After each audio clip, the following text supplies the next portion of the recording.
तो जेएमसी की मैं परमेश्वर का धन्यवाद करता हूँ। एक बार फिर परमेश्वर ने अपने पवित्र चरणों में आने के लिए कृपा दिया। हम पिछले दिनों से अनादिकाल का परमेश्वर का विषय सीखते आ रहे हैं। तो आइए अपने सरों को झुकाएं और हम प्रार्थना करें। महान जीवते परमेश्वर, अनुग्रहकारी प्रभु, मैं आपका धन्यवाद देता हूँ। एक बार फिर आपने अपने पवित्र चरणों में आने के लिए कृपा दिया, सौभाग्य दिया। प्रभु तेरा जीवता वचन हम सीखने जा रहे हैं। पवित्र आत्मा आप हमारी ज्ञान बुद्धि समझ को खोल दो, तेरा जीवता वचन सीख सकें और तेरे नाम को महिमा दे सकें। एक एक की ज्ञान बुद्धि समझ प्रभु यीशु मसीह के नाम में खुल जाए। प्रभु यीशु मसीह के सामर्थी और पवित्र नाम से मांग लेते हैं, सुनो और ग्रहण करो, आमीन। आइए हम भजन संहिता 46 अध्याय 10 वचन पढ़ने जा रहे हैं। चुप हो जाओ और जान लो कि मैं ही परमेश्वर हूँ। मैं जातियों में महान हूँ, मैं पृथ्वी भर में महान हूँ। इस वचन के ऊपर हमने पिछली वीडियो में काफ़ी प्रकाश पवित्र आत्मा ने डाला था। तो परमेश्वर का वचन बिल्कुल स्पष्ट तौर पे कहता है कि हे मनुष्यों जो आदमवंशी हैं, जिनका जन्म ही पाप में हुआ है, चुप हो जाओ और जान लो कि मैं ही परमेश्वर हूँ। मैं जातियों में महान हूँ, मैं पृथ्वी भर में महान हूँ। तो वो जो एकमात्र सच्चा अनादिकाल का परमेश्वर है, वो सब जातियों का परमेश्वर है और पूरी पृथ्वी का परमेश्वर है। आकाश उसका सिंहासन है और पृथ्वी उसके पांव की चौकी है। आइए हम इससे आगे सीखना शुरू करेंगे। भजन संहिता 47 अध्याय 2 वचन। क्योंकि यहोवा परम प्रधान और भय योग्य है, वह सारी पृथ्वी के ऊपर महाराज है। वचन में बिल्कुल स्पष्ट तौर पे लिखा हुआ है कि यहोवा परमेश्वर परम प्रधान है। इसके ऊपर कोई भी और दूसरा प्रधान है ही नहीं और भय योग्य है। वह सारी पृथ्वी के ऊपर महाराज है, सारी पृथ्वी के ऊपर। तो फिर कैसे एक मनुष्य कह सकता है कि प्रभु यीशु मसीह तो एकमात्र इज़राइल का परमेश्वर है या उनका पूजनीय कोई व्यक्ति है? अगर एक मनुष्य आम तौर पे ऐसा सोचे, और बहुत से सोचते भी हैं कि प्रभु यीशु मसीह तो सिर्फ यहूदियों के लिए ही इस पृथ्वी पे आए, लेकिन जब हम वचन के प्रकाशन में देखते हैं, वचन के प्रकाश में हम जब नज़र लगाते हैं, तो वचन कहता है वह सारी पृथ्वी के ऊपर महाराज है। Hallelujah, hallelujah. आगे भजन संहिता 66 अध्याय उसका 1 वचन पढ़ते हैं। हे सारी पृथ्वी के लोगों, परमेश्वर के लिए जय जयकार करो।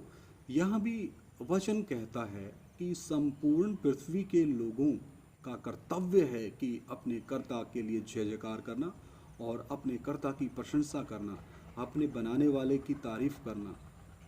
सारी पृथ्वी के लोगों, हालेलुया।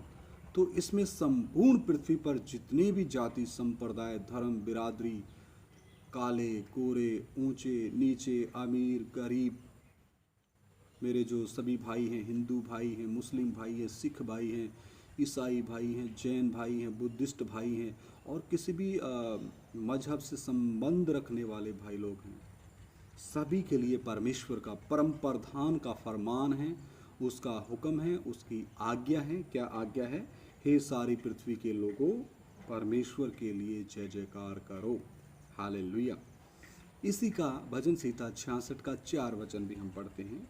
सारी पृथ्वी के लोग तुझे दंडवत करेंगे और तेरा भजन गाएंगे, वे तेरे नाम का भजन गाएंगे। सारी पृथ्वी के लोग तुझे दंडवत करेंगे। तो ये वचन भी स्पष्ट तौर पे नए नियम में लिखा गया है। फिलिपियों की पत्री में जब हम पढ़ते हैं, फिलिपियों की पत्री में, तो अंगीकार करेंगे यानी दंडवत करेंगे यानी प्रभु का भजन गाएंगे। तो उस वचन को हम देखते हैं फिलिपियों की पत्री 2 अध्याय 10 और 11 वचन कि जो स्वर्ग में और पृथ्वी पर और पृथ्वी के नीचे हैं। कहाँ कहाँ? जो स्वर्ग में हैं और जो पृथ्वी पर हैं और जो पृथ्वी के नीचे हैं, वे सब यीशु के नाम पर घुटना टेकें। तो वहाँ पर हमने वचन पढ़ा था दंडवत करेंगे और यहाँ पर वो घटना घटेगी, लेकिन फ़ायदा है कि हम जीते जी प्रभु यीशु मसीह को अपना प्रभु और मुक्तिदाता और उद्धारकर्ता एकमात्र सच्चा परमेश्वर करके ग्रहण कर लेंगे, तो उसमें हमारी भलाई है, उसमें हमारा फ़ायदा है, उसमें हमारा नुकसान नहीं है। क्योंकि यूहन्ना 3:16 क्या कहता है? परमेश्वर ने जगत से ऐसा प्रेम किया, अपना इकलौता पुत्र जगत के लिए दे दिया, ताकि जो कोई उसके ऊपर ईमान लाए वो नाश ना हो, बल्कि हमेशा का जीवन पाए। और रोमियो की पत्री 8 में भी हम पढ़ते हैं, रोमियो की पत्री 8 अध्याय, उसका भी हम देख लेते हैं वचन क्या कहता है।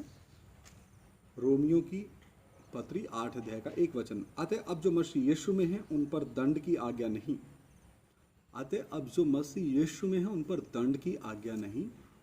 उन पर दंड की आज्ञा क्यों नहीं? क्योंकि उन्होंने रोमियो की पत्री 10 अध्याय उसके 9 वचन को अपने जीवन में पूरा किया है। रोमियो की पत्री 10 अध्याय 9 वचन कि यदि तू अपने मुंह से यीशु को प्रभु जानकर अंगीकार करे और अपने मन से विश्वास करे कि परमेश्वर ने उसे मरे हुए में से जिलाया, तो तू निश्चय उद्धार पाएगा। भजन संहिता में जो हमने वचन पढ़ा था, दंडवत करेंगे, उसके पश्चात हमने फिलिपियों की पत्री में जो वचन पढ़ा कि स्वर्ग, पृथ्वी और पृथ्वी के नीचे सब प्रभु यीशु मसीह के सामने घुटने टेकेंगे। उसके पश्चात हमने रोमियो की पत्री 8 का 1 के ऊपर मनन किया कि अब जो मसीह यीशु में उन पर दंड की आज्ञा नहीं। फिर हमने वचन में से देखा क्यों उनके ऊपर दंड की आज्ञा नहीं है, क्योंकि उन्होंने यूहन्ना 3:16 के अनुसार परमेश्वर के मेमने प्रभु यीशु मसीह के ऊपर क्या किया है? ईमान लाया है, विश्वास किया है। और अभी रोमियो की पत्री 10 का 9 वचन हमने पढ़ा कि यदि कोई भाई किसी भी मजहब, किसी भी धर्म, बिरादरी, जाति, संप्रदाय से, चाहे वो अमीर हो, चाहे वो गरीब हो, चाहे वो काला हो, चाहे वो गोरा हो, चाहे वो छोटा हो, चाहे वो बड़ा हो, चाहे वो भारतीय हो, चाहे वो अमेरिकन हो, चाहे वो अफ्रीकन हो, चाहे वो ऑस्ट्रेलियन हो, चाहे वो रशियन हो, किसी भी देश का क्यों ना हो, इस पृथ्वी के ऊपर रहने वाला हर मनुष्य यदि अपने मुंह से प्रभु यीशु मसीह को अपना मुक्तिदाता प्रभु जान करके अंगीकार करता है और अपने मन से विश्वास करे कि परमेश्वर ने उसे मरे हुए में से जिलाया, तो निश्चय उद्धार पाएगा। यहाँ पर मेरे बहुत से भाई बहन सवाल उठाते हैं कि परमेश्वर ने प्रभु यीशु मसीह को मुर्दों में से जिंदा किया, तो फिर परमेश्वर कोई और है और प्रभु यीशु मसीह कोई और है। नहीं मेरे प्रिय भाइयों बहनों, ऐसा नहीं है।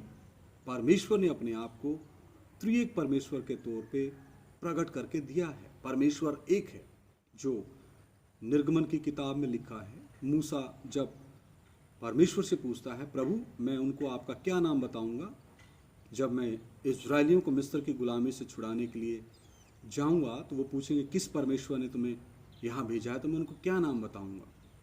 ये निर्गमन 3 अध्याय में आप पढ़ सकते हैं। तो परमेश्वर कहता है मैं जो हूँ सो हूँ, उनको बोलना मैं जो हूँ सो हूँ, मैं हूँ।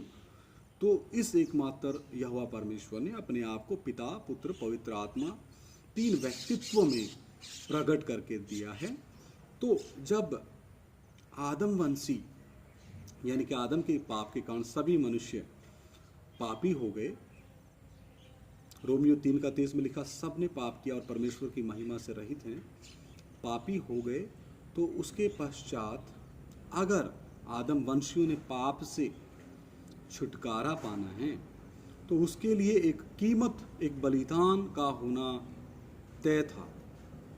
यदि आदम वंशियों ने छुटकारा पाना है तो उसके लिए बलिदान देना बहुत ज़रूरी है। वो कैसा बलिदान होना है?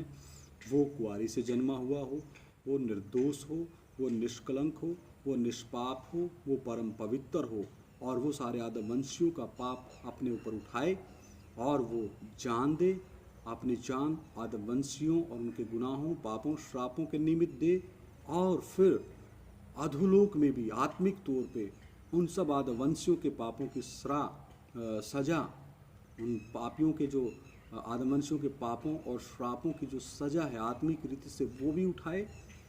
उसके पश्चात मुर्दों में से जी उठे, ऐसा बलिदान।